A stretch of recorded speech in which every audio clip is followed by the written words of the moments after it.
I have the honor and privilege to sit with my dear friend, Alaya Chikly, and we'll be speaking a lot about Alaya's background, but also your masterful craft that you have as a healer, as a practitioner. First, I'd love to get to your story and your background and really the why behind your work. The why behind my work. Yeah, I know. So I'd love to give a little introduction here, and if I get anything wrong, you can set me straight, but do I have permission to brag about you for a bit here? Because I feel like I need to. I would like to. Thank you. Okay, yes. So you're the founder of heart-centered therapy, and a lot of our conversation will be around what that modality is, but heart-centered therapy is a very profound practice. You practice it on clients, individual patients, and also train people in this methodology as well. And I know over the past 30 years, there's been over 2,500 students that have come through the heart-centered therapy training. You've practiced or you've trained in 12 different countries, and this is translated into 5 different languages, this work. So for me, it feels like there's a universal force that's self-evident with the work that Alaya does. And many people can relate to this, even not in English, not in your primary language. There's something human and universal that's very relatable. And I'll also say part of the Chikly Institute, a lot of your work comes through that with your husband, Bruno Chikly. So my last big bragging point here is that I know there are all different types of practitioners, healers in the medical field and spiritual field who use this heart-centered therapy. So everything from medical doctors, osteopaths, PhDs in psychology, physical therapists, occupational therapists, and massage therapists worldwide use these modalities as part of their practice and integrate it into their methods. I feel wherever it feels like a natural, easy place for you to start to share about heart-centered therapy and really yourself and the why behind your work. The why behind my work. Yeah. My life has been the evolution of my work. And I would like to tell my personal story because then you can give an understanding about the depth and how much it means to me. As a little girl, of course, my mother and father were married. My mother was not in love. She felt entrapped. And when I was 3, she was having an affair. And she told my father, and he was so upset that he tried to kill her. But she screamed and the neighbors came and it was stopped. And the next day she left. She forgot to take us. She wanted out. Wow. And I understand that she was young and beautiful. And with that, my father took us to Washington to his mother. And on this journey from Los Angeles to Washington State, I had a little kitty that through their fighting I would hold on to, and I loved my little kitty, right? It's just like I could sleep and hold her and I would feel safe. And on the road the first night, we stopped at a bathroom, and in the morning I woke up and my little kitty was gone. Of course, I cried and I said, Daddy, Daddy, please, please, we have to go back. It's my kitty. And he said, no, we can never go back. And years later, I understood that what was happening is that I was learning what it felt like to love something so deeply and to lose it, and to feel pain over the loss and never be able to go back. So what I was doing was imprinting through my father's experience, what is love? Love is loss and love is pain. Life went on and they both remarried when I was 5. And my father married this incredibly loving Italian woman her heart was bigger than this earth. So I got the blessing. Wow. I got the blessing. But they were married 7 years and he fell in love with someone else. And he divorced my stepmother and he wanted to be with this other woman, and she changed her mind and he took a gun and he shot her and he killed himself. She did not die. The bullet lodged in her neck. I'm learning more about love. Love is violence. Love is scary. And this was at 7 years old. This is 12 now. You're 12. Okay. 12 years old. So at 12 years old, when my father died, I know that when I was told in the middle of the night that I felt like a part of my essence was evaporating. I could feel I was leaving. And then about 2 months later, I was raped by 2 drug addicts. So at 12 years old, I was in a place where my hopes and my dreams were shattered, and I had no future. I had no reference points of trust or love or safety. So this was my ground in which I spent the rest of my younger years until I was 28. And of course, because of the negativity that I was holding, there was a time where I felt I could see that I was moving through an opportunity to leave this planet. Yeah. Mm-hmm. And I went to the ocean and I stood before the sea. And I felt, it's like, oh my gosh, I'm going to die. And I heard this voice that said, no, you will not die. And my thought was, well, I have no resources. I have nothing to turn to. I have no strength. I don't know what to do. And I remembered a friend had said to me, Chikly, he said, if you don't believe in anything, use the word if. So I took that and I said, if there is a divine universe, then I am talking to you. Please help me. Please help me. I'll do anything. Just please don't make me be a preacher. Amen. That you added that part into. Yes. It too. Okay, that was in there. This is the experience. I'm very present with your experience. I feel bits of the story I knew and much of it I did not. And I just feel like this is a movie unfolding right now. So please share what came next. What was that next chapter for you? Well, a miracle. Wow. It's like my prayer, the only thing I can say, it certainly was not sophisticated, but it was sincere. The authenticity was there. Yeah, it was your heart. My heart was there, Yeah. and I did want to live. And within 24 hours, I had been directed to go to the store, buy kosher salt, put a lot of it in the bathtub, Okay. and some on the outside, holding the space, 2 white candles, and a Bible, which took some looking, and and a white washcloth. Okay. And this woman gave me a prayer to say, and I wrote it on this little tiny piece of paper. And I was in the bathtub, and again, I was in a sincere state.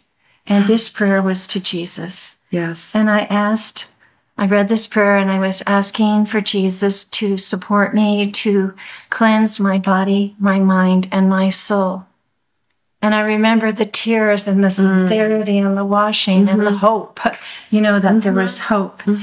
And the last thing I did was I took the washcloth and I put it over the top of my head. Yeah. And in that moment, there was a light that shot through me, Chikly. There was such a force from the front of the bathtub. I shot to the back, and my back was against the back of the bathtub. And I laid there, and the water was sloshing. And I was laying there, and I was quiet, and then the water was still. And what was so amazing in that moment is that I realized that there was a divine universe. Yep. That was answered for you. Yes. It was shown to you. But no more if. Yep. Yes, it was known. No more if. I knew it to my core, and I knew I had a soul. If anything had left me throughout my lifetime, if I had evaporated into nothingness, I was filled.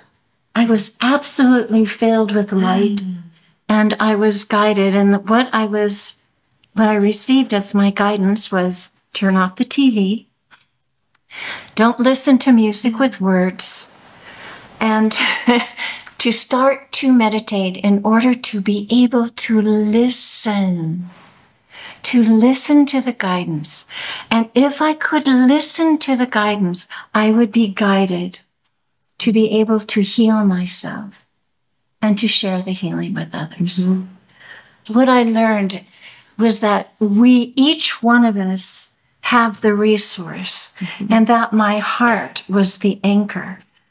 That if I was in my heart each day, and I meditate still 2 to 3 hours a day, and I'm telling you, this is a lot of years later, because I was given a second chance. I was given a gift. So I take it seriously, and I love it. I wake up every morning excited.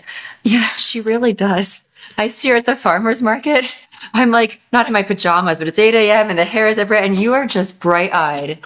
And every time I see you, you actually lift my spirit up. And I'm like, oh my gosh, you bring this energy of, I can just tell you're excited to be alive. And I know some people would think that's a little bit of a silly thing to say, or can that really be true? But for me, knowing you personally, I feel that. There's an authentic joy that you have. And I think people around you, like when you're around something bright and light, you can't help but lean towards the light.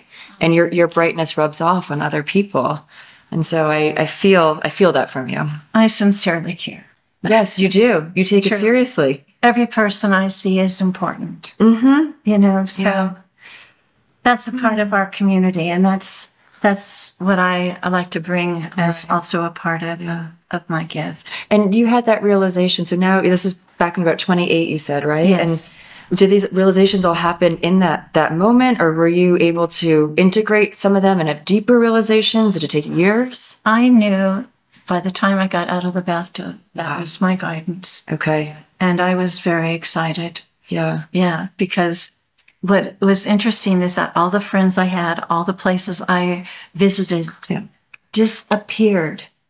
It was like the world disappeared and I was in a new reality. I said next chapter. That's the understatement of the lifetime here.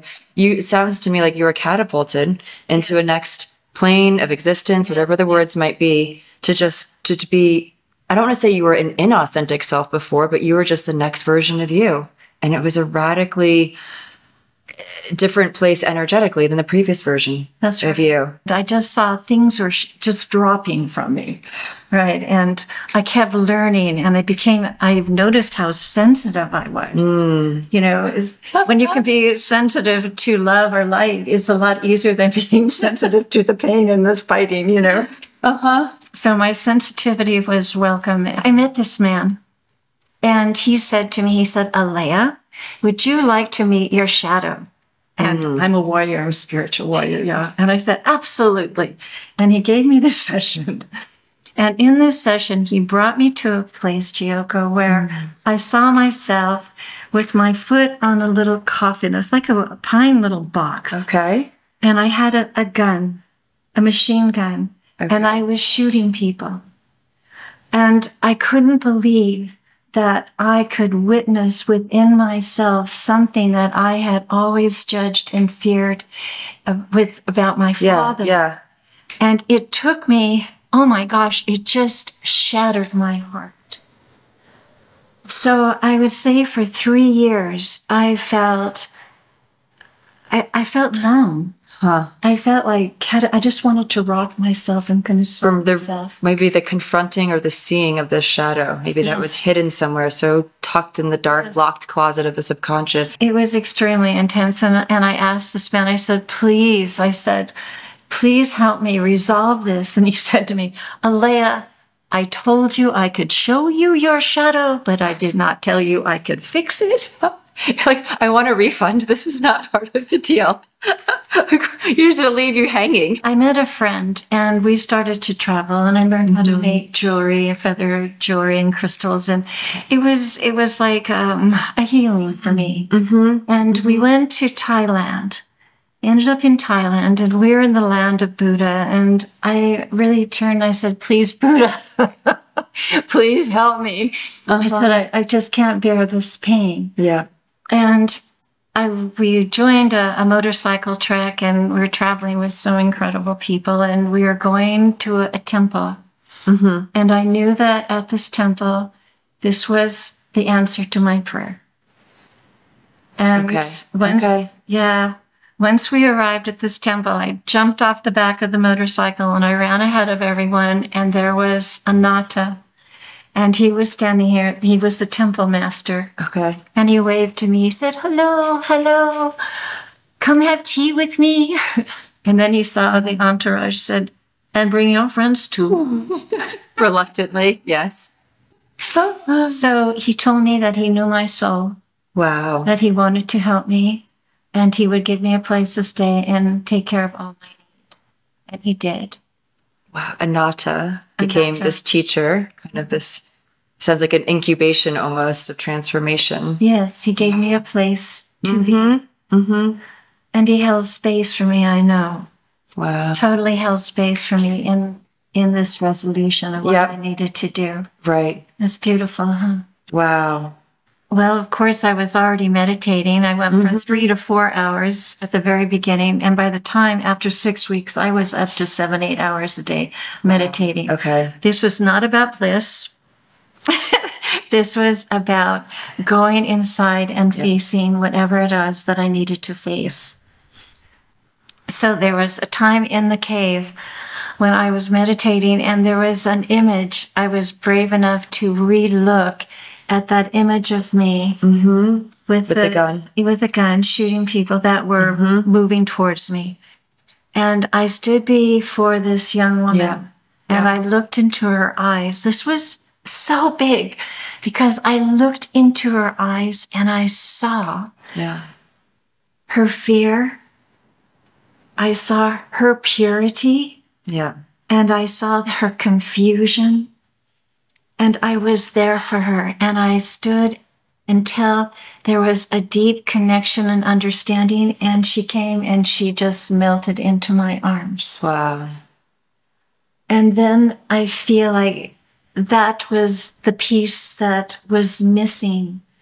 The trust in the part that was so wounded that I couldn't touch, that I couldn't accept. So I embraced her and I loved her. And then I remembered the box and I go, I have to open the box. What is the box? And I opened it and it was a baby. It was a child with these eyes that were just as big as stars. Now, is this the box that her foot was on, you said? This part of you with the gun and this sort of visualization, her foot was on a box. I remember you said that. And in that box was a baby. Yes. Okay. Yes. And this truly was my purity. Oh my gosh. How fragmented I was and compartmentalized so that I wasn't whole. And the innocent, I just have goosebumps, the innocent purity of a baby, of a child is in every single person. Absolutely. No matter what you've done in life or you're thinking in life and who you are, we all have that innocence. I feel at our core, there is that pure light inside every person. Some folks, it's very layered, very complicated, very covered up, and that's the work. Yes. So you found that wholeness. It's taken, but I found it back. And I remember at the end of that day, I was just so still, and I thought, I am going to be my own divine mother. I am going to find my children and all the parts of myself, and I am going to bring them home to my heart. And that has been my work. That was the beginning of my work. Can you share that one more time? Not to put you in the spot for a repeat here, but if you can just say that once more to me. Yes. I decided to be my own divine mother, to find my children that had been wounded and the parts of myself that I had not been able to accept or find, and to bring them all home to my heart, so that we could live together and be one. Yes. No separation. It's beautiful. Very beautiful. Thank you for sharing that story. And it's such a personal story, but I feel now that I know more pieces of your story, wow, does that actually help me understand more deeply what is that essence I feel from you? That's the essence. And I've said this to other people. I'm like, why do we always smile more when we're around Alaya? Like, what is that? What is that?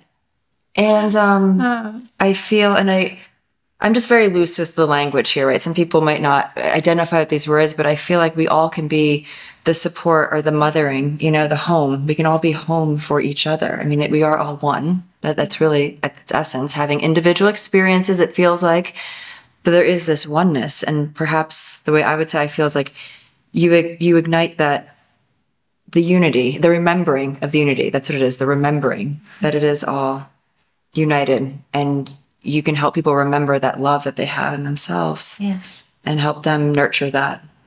Yes. Wow. And to understand their traumas. And to really be so compassionate that we can truly forgive our mothers and our fathers by being so honest and so authentic and on that inner dialogue from our hearts when we reach out to each other. It is so deeply healing. Mm-hmm. And I feel like until we completely love our mothers and our fathers and can embrace them with no judgment, just pure love. Yes. Then we can start our work. Yes. Until then, we are totally distracted. I was going to say you're a little bit, it's like being off key, right? Yes. The piano's off key. You can play the notes, but it's just the whole thing's going to be off. Yes. And so I appreciate this is what you're sharing. Like that's kind of the foundation, it sounds like. Now, would you say that's a big part of the foundation of what you call heart-centered therapy?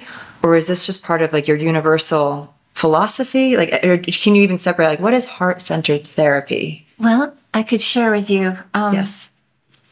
From those basic foundations, I created like a whole protocol. Okay. Step by step. Yes. We can move through levels of consciousness. Yes. And really come back from pain, suffering, judgment, back to wholeness and love. Yep.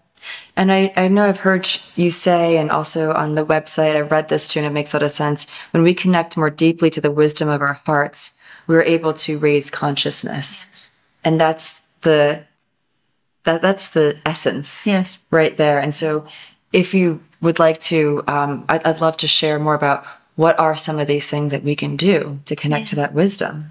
Let me share with you what a session looks like so that you can understand yes, please. what I do. Yes.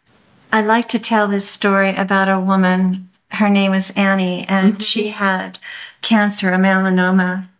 And she was a school teacher, and she was devastated because she had a sensitivity to the children that she was, who were her students, because she could feel who was being abused.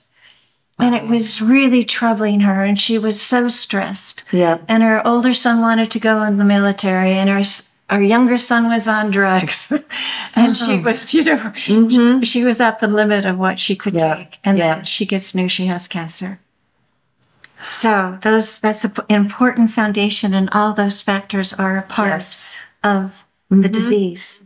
Right? Yes. So what we do is that we actually go into the melanoma, into the cancer, and we get the emotion. Yeah. And when we create a dialogue with that by giving it eyes, so that we get an understanding of the consciousness of what's behind the cancer, what's the story, what happened. And she saw beautiful, sweet, innocent eyes. And when she started to connect with them, she said, "Oh, I don't really need to connect to those eyes. They've been there for so long that they don't need me. They're just fine the way they are." And I knew that this was the break in the consciousness and being able to make that important connection to the trauma. Okay. So I asked her how old the eyes were, and she said, "Oh my gosh, Alaya, I always knew that something happened to me when I was 3 years old." And she started to cry. And the memory came back that she had been incested by her father. Wow. She's 3 years old. 3 seems to be a big number. And her mother came in and she witnessed this. And of course, she was so upset that her father left that day. Annie never saw her father again. So if you could imagine the unresolved trauma, that there is no way that that child could process that information or that level of pain and loss. Yes. And that was the source of the cancer. For this woman, had she never remembered that instance until this session with you? She couldn't remember. Wow. Okay, so something was open enough for her to go in there in the work with you. Yes. To bring that to the surface because it needed to be surfaced. Yes. Okay, so please continue. What we did is because her father was the source of the trauma and that unresolved emotion, what we did is that we supported Annie to be safe, to connect to her adult self, to her little girl. And of course, this is the child that she's really trying to help, right? Wow. She thinks it's in the schoolyard, but it's within her. So she connects to that little girl and she finds a resource of love and safety. Yeah. She brings in her angel. And when she's strong enough, she looks at her father. And when she looks into his eyes, what she saw was perversion and confusion. Now, what we do is when you see that, you can see that he's holding that somewhere in his body. And we can see that that energy and that consciousness is making him behave outside of his true character. And therefore, when she was able to see that, you could imagine if you just set that aside and you could see Father for the purity of who he truly is. Right. And not have that standing between you. The myth, really, and which can be all encompassing. Sometimes, absolutely. Depending where we are, all we see is the myth. Yes, we lose each other. Once we make the judgment, once we see them in a certain light, we never see each other again. And this is so important. Yeah. You can love someone and then you have somebody says something horrible about them, and all you see is that horrible image and picture, and you lose each other. Yes. And if I can ask just to have a visual here, because I feel I'm so in this woman's story and your sharing of the experience. This is a one-on-one session with her, right? And so through speaking with her, and is your methodology also hands-on, or is it energetic, a bit more Reiki, and you don't have physical touch, but you're 6 to 8 inches away? No, it's about helping her anchor into her heart so that she leaves her mind. Right, so that she leaves. So let me share with this real quick. If I'm in my heart, I'm here. Yeah. If I go into my mind, I'm going to be up here and I'm going to start talking about heart-centered therapy, and it's going to be a totally different presentation. Now, if I'm with Kathy or Annie and she's on the table and I'm from here, she's never going to get anywhere. Yeah.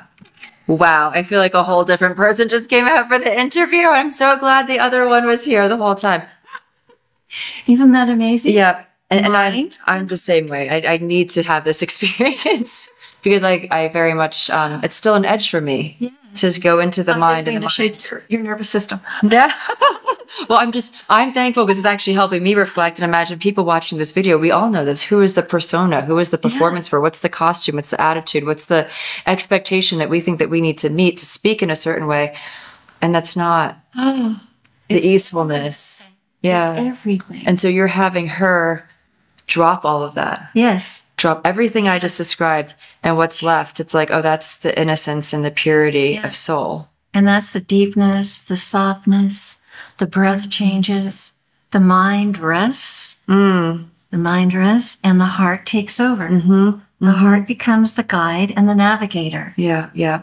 Because the heart, when it's a directive, it absolutely always wants to have oneness and love. Okay. It's its goal. Yes. It's always trying to bring that. Yeah, it's the automatic state. Yes. That is the state. That's a natural state. Right. It'll always gravitate back to. And the mind wants us to stay where we are. Okay. Because it believes this is what we have to do to stay safe, because we've always been safe. Yes. It's a protection mechanism. Yes. Yeah. Which kind of sucks sometimes. It's not doing the opposite of what it's supposed to. Why are we so complex? Anyway. Yes. All these things. So this woman, this is amazing breakthrough is what I would call it. Like this is radical new territory that she's not surfaced before. Childhood trauma. Where did it go from there for her? From there? Yeah. So what we could see, once we could recognize this energy, this deceptive energy or dissonant energy, we could see where it went into her body. Yeah. And it went in through her mouth and to the back of her heart, where the cancer was. That's where the cancer was. That's where the cancer was. Okay. So this is a direct energy that was transferred. So once we were able to see that, what we could do is that we could track it. She's holding it. Her father's holding it. But where did he get that energy from? Oh. His father. Yes, the lineage. The lineage. Uh-huh. And then we went back into the lineage. Okay. And she said, oh, Alaya, I can't do that. She said, I don't, I don't even know my ancestors. Yeah. And we just go into that place of heart.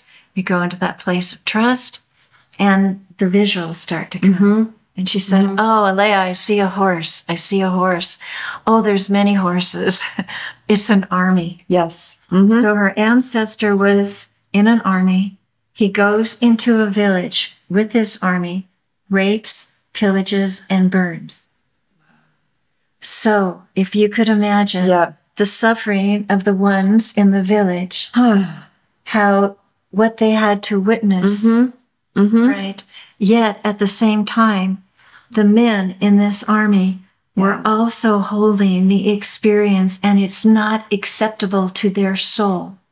And the woundedness, the pain of having to experience that and know that that is who you are who we believe that's who we are, which is absolutely not the truth. Once we're able to look at that, she was able to meet that ancestor and to help him to see that his pain and his decision against himself was being passed down to everyone in her family, including her father, and she was holding it. Now, the violence that was passed, you know, that violence, she was holding it, yet the violence is an enactment against herself because it's now killing her. Ancestral trauma is absolutely a powerful factor. And if no one has looked into their ancestral trauma, I'm just saying there's a there, and there's something that probably could be released. Everyone's story is so unique. It felt true to her. And her heart was so engaged. And in how I would guide her was to see her ancestor representing the soldiers and another spokesperson for the villagers, a woman, to represent, right? Wow. Okay. How powerful is that? The pain of the... Talk about a reconciliation and a peacemaking and oh my gosh,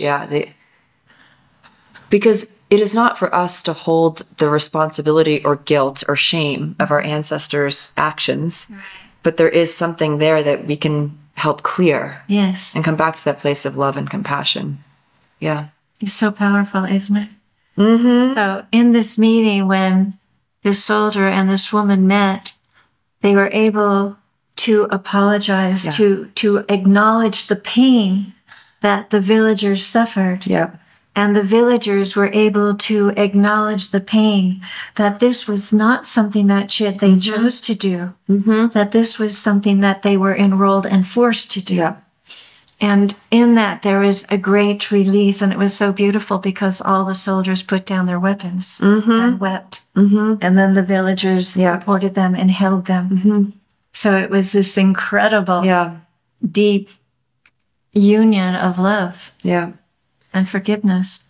There's so much that goes on outside of our personal experience in this linear timeline of our lifetimes. And there is so much clearing that can be done. And in some other work I've done, it sounds like there's this metaphor of like, sometimes all you have to do is just pull at one thread and it clears. You know, if in a hem of a shirt, you pull at one thread and all of a sudden the whole thing just unravels. Like, oh, where did that just go? But just one. You have to have the right thread. And to be able to unlock that. Otherwise, that stitching could be just locked. And it doesn't budge. But once you do it, it doesn't mean like, oh, now we have to live in the pain of every villager and every soldier and every whatever. No, depending how the work's done. If you could share with me, like what level of, how do you describe it? Was it a clearing that she felt or a release or what was that? A huge release. And what we were able to do was to have this soldier acknowledge what he was holding and have every ancestor to awaken that this was not any of them. That they were all holding something and somehow it becomes bonding. This is what we know. This is love, right? This is relationship. This is family. Wow. So once they're able to do that, and there's an agreement that everybody wants to release this energy, they did. Wow. So she was able to release it from her body first. Everybody was able to follow. We did a dialogue that would be a little bit longer to embrace right now, but she was able to clear it. Wow. And did this all happen in one session's work, or is this, and I know we're speaking about one particular individual, everybody's very different in where they are. Like everyone's very different. But is it typically a single session that's long and powerful or multiple sessions? This was one session for her. Wow. She was ready to do it and not hold on or resist. That makes all the difference. It really does. You know, it's like, no, I don't want to give that up. It's like leading the horse to water. It's like you could stand there for a long time. That horse is not drinking the water. You can't do anything to make it. So, right. Okay. But we have insight to our resistance, and it might go slower, but it does go. Okay. It does go. And how did she then translate that into her life and these struggles, these very difficult struggles she was facing, like the cancer, for example? This was amazing. So the cancer, she went for another checkup. Okay. It was no longer malignant. So that was handled. And I have to share with you, Chiopa, because this was interesting. In her family, you have to look at her mother was representing the village. Okay.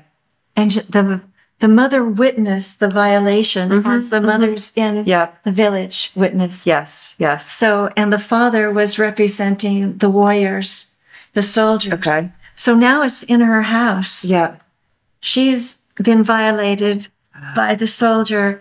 The mother has witnessed it. Yes. Right. So this is holographically played out in the family. Think of that. Okay. Yes. This is the holograph. Exactly. It's like the not resurrection, but the recreation. Yes. The recreation of the story. And this is what happens. It loops. Yes. The patterns loop. Okay. Yes. Tell me more. I said this at the beginning because you have to realize that the older boy wants to go into the service. Okay. Right? To become the soldier. Yes. To enact that again. This is her son. Yeah. To keep playing out. And the other one is drinking and using drugs, like the soldier. He turned to alcohol. Yep. And just lost his life. So everything is there holographically again. Okay. Imperfect mirroring. And these are the patterns that will keep repeating themselves in some way. There's movies that are made about this. I mean, it's the truth. Is it theater? Is it life? And so the language I would use is like she was able to break an ancestral lineage pattern and maybe have a reset. And I know it's not that easy as snapping your fingers, but it's possible. So the cancer was on its way out. How else did some of this work show up in her life to help? She stopped being a school teacher and she started to paint. Oh my gosh. Okay. So she's just taking care of herself. Yeah. I don't know if she went back, but she went to see her father for the first time in, oh my God, 40s then. And he was very broken. But she got to see her father. And that's the piece with your parents that you were speaking about earlier. That's the foundational level of one of the foundational things for true healing is the peace and forgiveness to our parents. Okay. Yes. Wow. It was beautiful. And she hadn't talked to her brothers in 10 years. She connected to her brothers. Yeah. And all her relationships changed within her family. And I didn't follow up too many years after, but But you heard some of this as time went on. Okay. And he didn't go into the service. So. Oh, the son didn't. The son didn't. No. So you can imagine it's huge, huge loss. I feel it even from sitting here because it's interesting to feel the story because we're in person. I know a lot does translate over video. I also feel that if people have had similar, very powerful spiritual work for physical healing, know that connection, they're going to get what you're talking about. For those who haven't quite gone there and experienced that, it's a bit much to intellectualize, but I think it's because we can't fully intellectualize what's happening. And when you feel that and you do work with people who can work with spirit, these are my words, people feel the truth in it. Yes. And they stop needing to well, what did the clinical studies say about that? Having the exact facts. It's like, no, you feel truth. And that's where I think so much healing can come from. Yes. It's just your soul feels the wisdom. Yeah. Amazing. Thank you for sharing that. I don't know if we have time, but for one more thing. Sure, yes. Long ago, I was meditating and I heard that there is one thought that is the source of all disease. Okay. And I listened and I heard that one thought is, I am not loved. Oh. And if we believe that we are not loved, then we lose our self-worth, we lose our trust in life, and we feel that we have been abandoned and alone because we're not loved. Right. So these are they become platforms upon which we build our lives and our thoughts, and we don't question them, we don't look at them. So if we're looking at something with an open heart, waiting for more light to come into the images, they start to transform. And these thoughts are so potent, and these are the thoughts that we work with in our work, because this is what traps us. And if we believe that, then we're collecting all kinds of thoughts from all over the world to enforce that, to validate. Oh, it's just stacking. Yes, and then we're entrapped. So I'm so glad you shared that. Thank you for sharing that. We're definitely not removing that from this conversation, because for me, it takes it one step further for people to start to understand, okay, what's actually changing in me? And often we don't even know what needs to be changed. We don't know these preconditioned mindsets, right, that need to be picked at and then unraveled and come through. And we don't realize how many thought patterns stack up and stack up. There's just something that's not quite right. And then experience happens. We get hurt. We go, see, that's true. The validation. Oh, the layers. And the pain becomes our validation. So we keep having experiences that prove that this is the truth. Wonderful. Well, I will say I feel that there's so much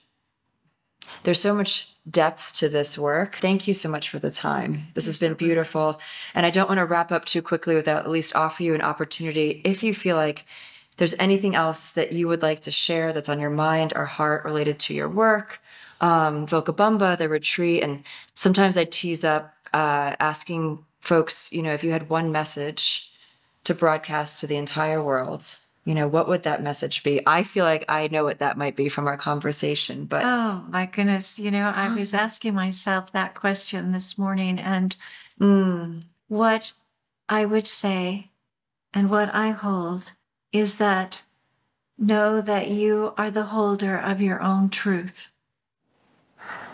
Do not accept imposed thought without checking it, feeling it, and asking yourself, is this something I want to take into my consciousness and live? Question everything. And when you feel inside your heart, begin to birth more of your own authenticity and your own thought and vision. We have to do this.